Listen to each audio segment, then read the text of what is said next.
Nauna ang angas ng bagong import ng Phoenix, pinagta-trash talk si Rosario. Solid pa rin ang naging performance ni George King. Another dagger para kay Bearfield na pa-night-night ulit sa dulo. Phoenix Fuel Masters kontra sa Blackwater Bossing. Patuloy nga ang pag-struggle this conference ng Phoenix kung saan naghahanap pa rin nga sila ng kanilang unang panalo. Ibabandera nga nila this game ang kanilang bagong import na si Brandon Francis. Ang Blackwater naman nga ay nakuha na nila ang kanilang unang panalo sa huli nilang game kalaban ng Barangay Ginebra sa paungunan ng kanilang new import na si George King. Sa simula ng first quarter ay palitan nga kaagad ng baskets ng both teams. Agresibo nga kaagad offensively itong import ng bossing na si George King. Iniwanan si Tyler Tio sa kanyang naging ankle breaker move sa perimeter. First basket ng bagong import ng Phoenix na si Brandon Francis ay nakuha niya sa kanyang pag-dive sa basket. Halfway ay nagkaroon ng 10-0 run ng Blackwater na pinangunahan ni Cedric Bearfield. Dinadaan nga sa bilis ng bossing ang laro kung saan agad silang nakakabasket in transition. Back-to-back basket ni Scotto kung saan umabot na sa double digit ang kanilang kalamangan. Naging pamatay sunog naman itong 4-point shot ni Perkins. Nagbigay nga yan ng spark sa opensa ng Phoenix kung saan nagpaparamdam na din ang kanilang rookie na si Kai Balungay. Natapos ang opening frame sa score na 27-23, 4-point lead para sa bossing. Second quarter ay naging back and forth ulit ang opensa ng dalawang kupunan kung saan nagcapitalize ang both teams sa 3-point shooting.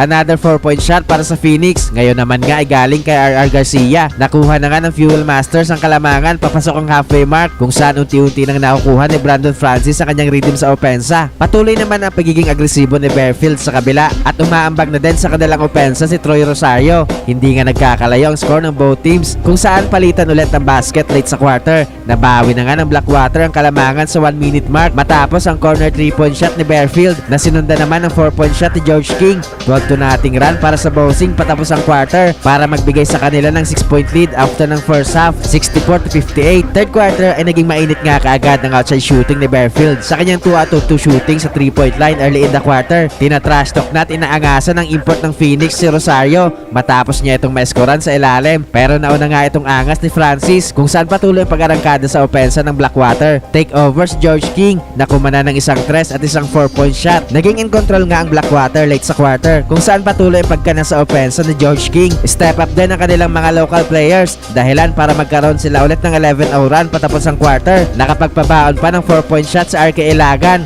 kung saan lamang na nga ng 19 points ang Blackwater after ng third frame, 103-84. Fourth quarter ay naging agresibo agad offensively ang Phoenix. Buhat mo na nga itong si Brandon Francis sa kanilang opensa para pangunahan ang run ng kanyang kupunan. Baba na sa single digit ang lamang ng Blackwater sa 8-minute mark. Nagkakapisikalan na nga sa ilalim itong si Brandon Francis at Troy Rosario kung saan pareho silang natawagan ng technical foul. Halfway ay unstoppable pa rin sa opensa si Francis kung saan ay baba na nila sa 4 points ang lamang ng bossing. Pero bigla nga ulit to make over sa Bearfield para sa Blackwater para ibalik sa double digit ang kanilang lamang. Na-maintain na nga ng bossing ang kanilang kalamangan. Naging dagger na din nga itong corner 3-point shot ni Bearfield kung saan na pa night-night celebration pa ito. Kaya sa huli nga ay panalo pa rin ang Blackwater.